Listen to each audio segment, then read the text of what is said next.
On the outside, you look like you've got it put together.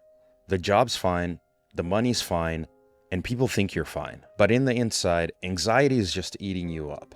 You're constantly second guessing every single decision in your life, and you feel like you're wasting time just waiting for something to happen, and you're never gonna get that time back. And then you tell yourself something.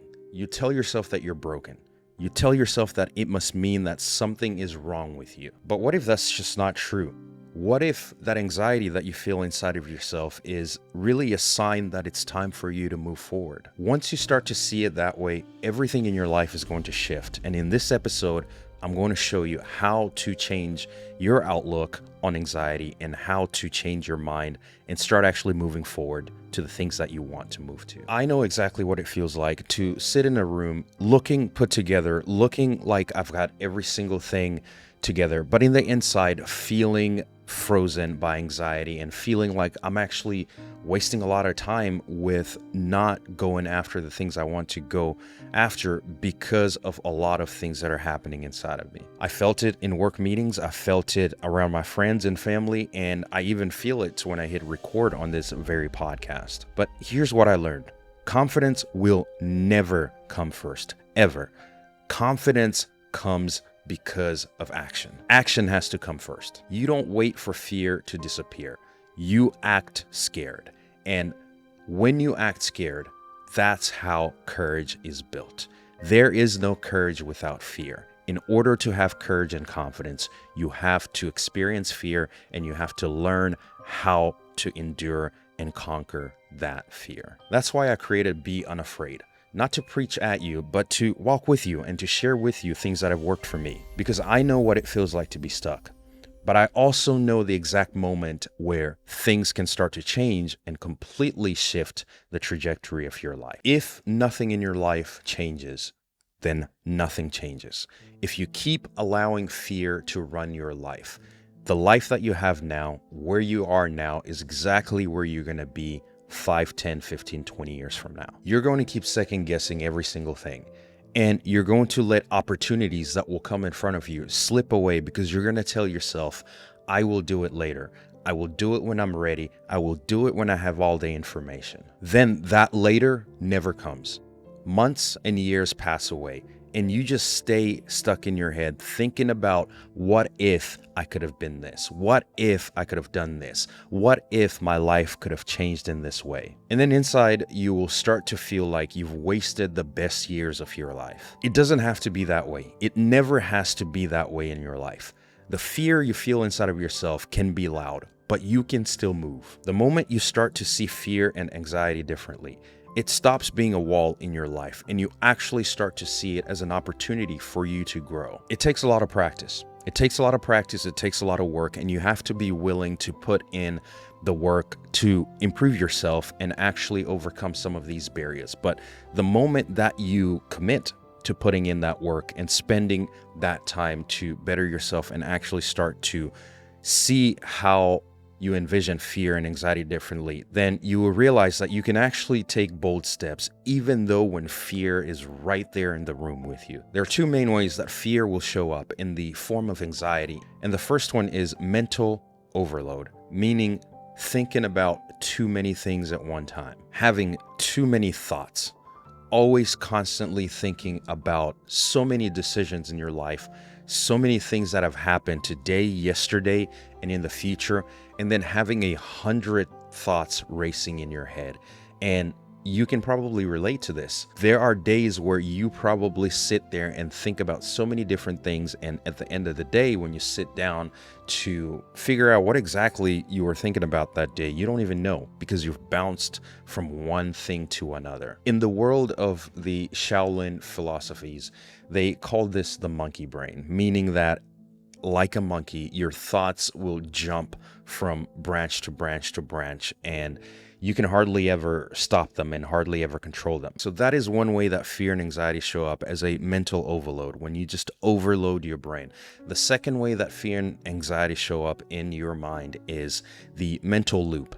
The mental loop is a little bit different. This is now when you're just so consumed with one single thought, one single idea, one single thing that's just nagging you over and over and over again. And you just can't stop thinking about this. You can't stop thinking about this thing, and you spin it whichever way that you want to. And for some reason, you can't figure it out and just can't get past it. If this episode gave you a spark of courage and confidence, then subscribe to the channel. Every single week, I make content that's going to help you build confidence and build courage to tackle the goals and dreams that you have in your life. So let's get back into the episode. So when you find yourself going through these two different forms of overthinking and fear and anxiety, mental overload and the mental loop, there's a certain mindset that you can start to develop, and it takes practice. In life, we need focus. We need focus. We need to be able to focus on certain things. That's how we get things done in life. When you have a task in front of you, when you're at work, when you're doing a chore, when you're working out, when you're reading a book, when you're watching TV, you are focused on one thing. And the reason for that is your brain is designed to survive and to thrive. Therefore, when it finds something that's mentally stimulating or something that takes a lot of calories to pay attention to, it wants to hone in on that and put all that energy into that one particular thing. So that is focus. You need focus in your life. The next thing that you need to pair focus up with is the overview. You're focused on this one specific thing. You're focused on these little things, right? Now you need the overview, meaning the big picture. You need to step away, take a bird's eye view, and look at your life and things in your life from that perspective. Not just 1, 2, 3 things or 4 things. Now you need to look at the whole picture, kind of the whole Picasso, right? And see exactly where you are in these many different categories in your life, financially, spiritually, health-wise, relationship-wise, all of these different things. That is now you taking a step back and having that overview mentality. So when you're feeling fear, when you're feeling afraid, and you're feeling anxiety because you're constantly thinking about these things in the future and trying to play out these little movies inside of your head about things that are going to happen in the future, taking that first step to now have overview, the bird's eye view, the big picture, and say, I'm going to take a step back here. I'm going to look at the situation. I'm going to look at where my life is. I'm going to look at the people around me. I'm going to look at the things I'm doing, the things I'm into, and look exactly at how this whole entire puzzle is working. And now you start to understand the lay of the land. You start to understand the architecture of your life and the things that you spend the most amount of time on, the things that you waste the most amount of time on, the thoughts that you spend the most amount of time on. And you now have to take that overview perspective and you have to apply the focus now and say, okay, I've taken the overview perspective. I've taken a step back, bird's eye view.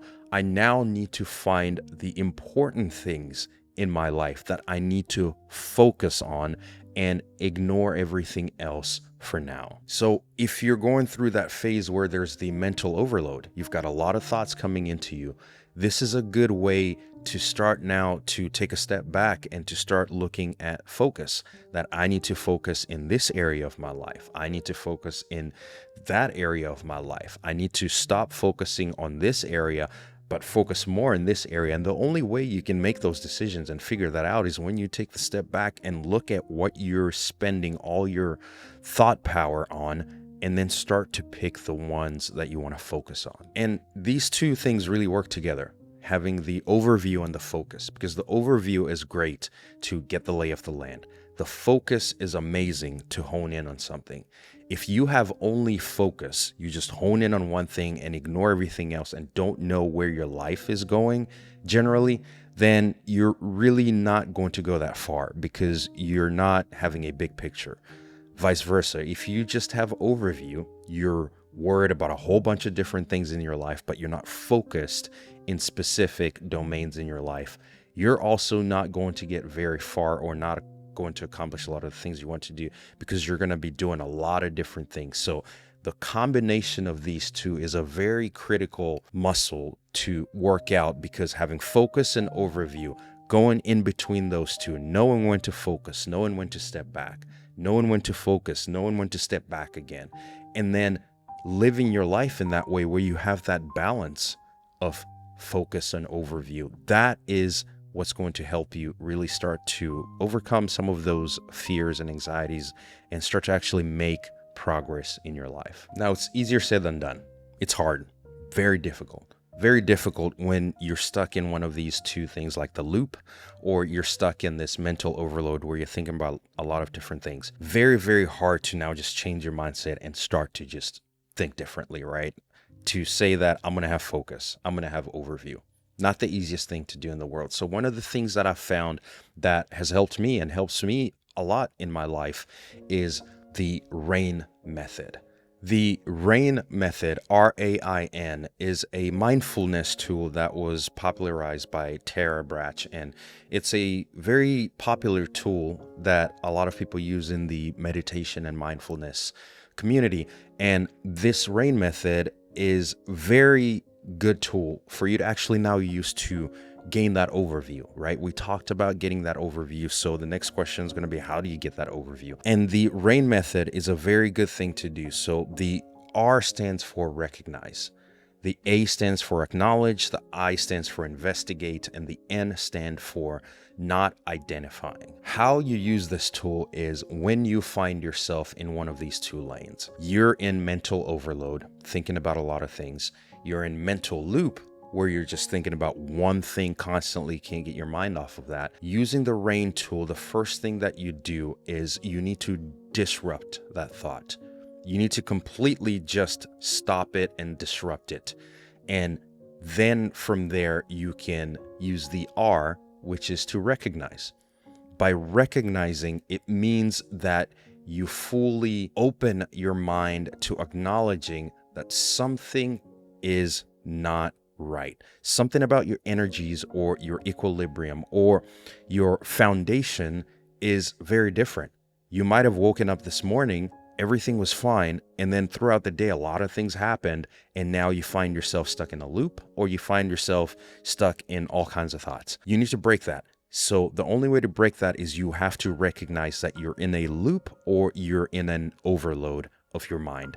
And then that is the R. The R is where you just take a moment, wherever you are, step back, take a deep breath, close your eyes, go for a walk, go for a run, whatever you need to do. Recognize that something is off and I need to acknowledge it. I need to recognize it, and I actually need to do something about it. Then that opens up the A. The A is to acknowledge. So you've recognized that something is not where it should be. Now you need to acknowledge that you're not okay. You have to acknowledge that.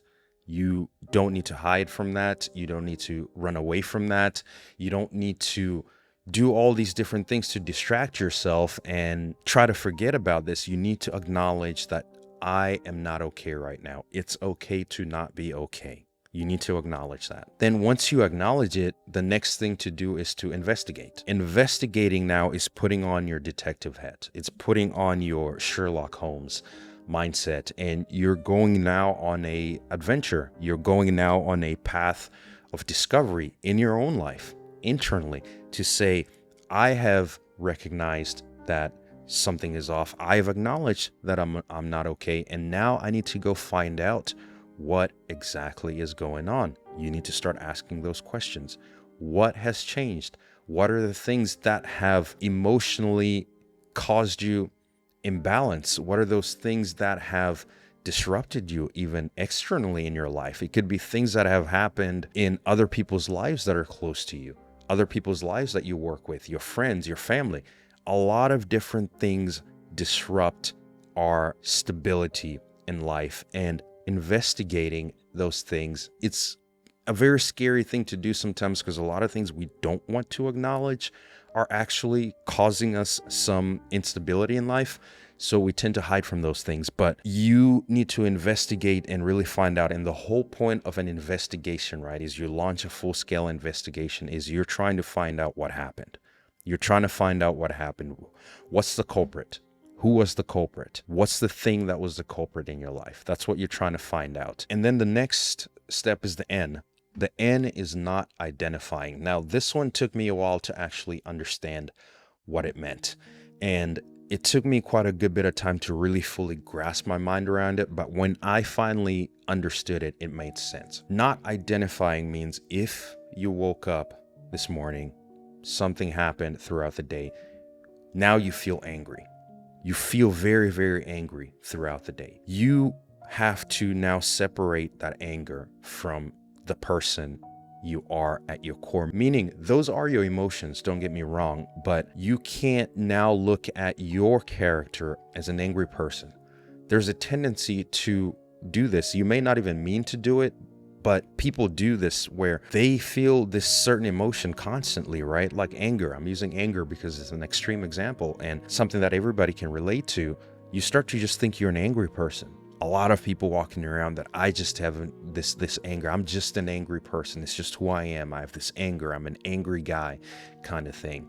And you have to now not identify with that anger and say, anger is an emotion that is inside of me, but I myself am not an angry person. I'm just a person who at certain times in my day, in the weeks, in the years, feels angry. There are days where you don't feel angry, so you're not an angry person, right? But then there are days where you feel angry. Does that make you an angry person? It shouldn't make you an angry person. It just means that you're feeling human emotions. So when you start to separate those two and realize that, okay, I'm not going to identify with this feeling right now. I'm just going to look at it as a separate thing. And then now you sort of hold it in the palm of your hand and you start to treat it very differently. You can now start to turn it and look at it from different angles to really see what this emotion is, this anxiety, this fear. I'm not a fearful person. I am not an anxious person. I feel fear. I feel anxiety, but also the core of myself still stays intact. Therefore, it means that I can be a person who's not controlled by these things. That is what the RAIN method does. It now gives you overview. And then when it gives you overview, it gives you the ability to now focus individually on these specific emotions to deal with them, right? So this is a very, very good tool that you can use, and you can use it at any time. Anytime you start to feel like your stability has shaken for whatever reason, use the RAIN method, disrupt that feeling, and then start to work through it. When you do that, you're able to move better in life. You're able to build momentum. And then when you build momentum, it builds courage.